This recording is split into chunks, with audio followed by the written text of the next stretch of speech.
پڑھے لکھے حضرات اس بات کو اچھی طرح سے سمجھ سکتے ہیں کہ کائنات بہت بڑی ہے، بہت ہی زیادہ بڑی ہے۔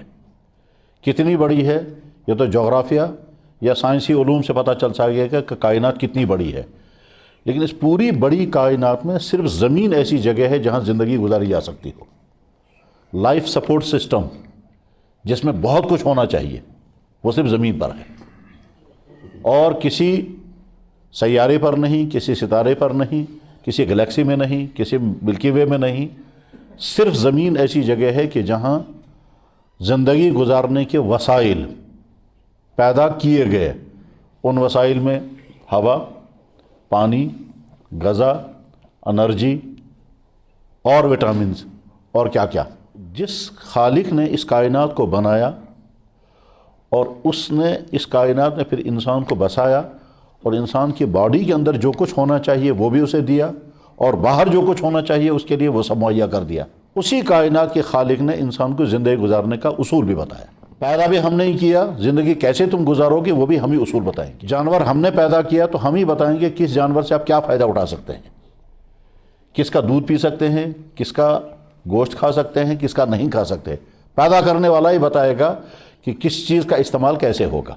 اب جب اللہ تعالیٰ شانو فرما رہے میں نے ہی کائنات پیدا کی، میں نے ہی تم کو پیدا کیا، تمہاری زندگی گزارنے کے لیے جتنے وسائل تمہیں درکار تھے وہ سارے میں نے مہیا کر دیے، تو زندگی کیسے تمہیں گزارنی چاہیے وہ بھی میں ہی طے کروں گا۔ اس کو قرآن میں 2 لفظوں میں بیان کیا گیا، الا لہ الخلق والامر۔ اچھی طرح سے سنو کہ جس نے کائنات کو پیدا کیا فیصلہ بھی اسی کا ہوگا، قانون بھی اسی کا چلے گا۔ جناب جس نے کمپیوٹر بنایا وہی بتائے گا کہ اس کی یوزنگ کیسے ہوگی، جو مکان بنانا چاہ رہا ہے وہی طے کرے گا کہ اس مکان کو مجھے کیسے بنانا ہے، جس نے زمین کا پلاٹ خریدا وہی ڈیسائیڈ کرے گا اس پلاٹ میں مجھے کیا کرنا ہے، گھر بنانا ہے، دکان بنانی ہے، یا کچھ اور کرنا ہے، یا بیچنا ہے، کیونکہ اس کا مالک ہے۔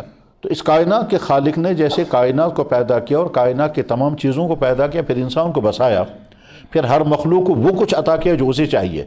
اڑنے والے پرندے کو ان کے لیے اڑنے کا سسٹم وہ اسے دیا، پانی میں تیرنے والے جانور کے لیے تیرنے کا سسٹم وہ اسے دیا، زمین پر چلنے والے جانور کے لیے جو جو کچھ ہونا چاہیے وہ اسے دیا۔ ہر مخلوق کی غذا کا ویسا ہی انتظام کیا ہے جیسے اس کی باڈی کا تقاضا ہے۔ جنگلی جانوروں کا معدہ ویسا بنایا جو جنگلی چیزوں کو ڈائجسٹ کر سکیں گے۔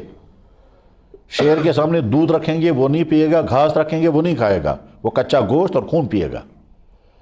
گائے بکری کے سامنے گوشت رکھیں گے، دودھ رکھیں گے وہ نہیں پیے گی، اس کے سامنے گھاس رکھیں گے وہ کھائے گی۔ تو کس مخلوق کو کیا غذا ہونی چاہیے وہ بھی مہیا کی، اور جو غذا اس کو دینی ہے ویسا ہی اس کا ڈائجسٹو سسٹم بھی بنایا۔ جس کو فضا میں اڑنا ہے اس کو پھر اڑنے کے سارے وسائل عطا کیے۔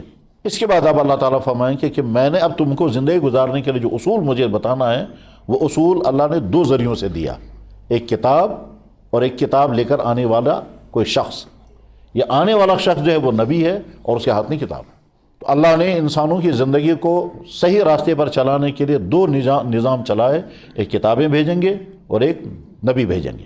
پہلا نبی پہلا انسان تھا آدم علیہ السلام، اور آدم علیہ السلام کے بعد پھر نبیوں کا سلسلہ بھی شروع ہوا اور انسانوں کا سلسلہ بھی شروع ہوا، اور آخری نبی ہے جناب محمد رسول اللہ صلی اللہ علیہ وسلم۔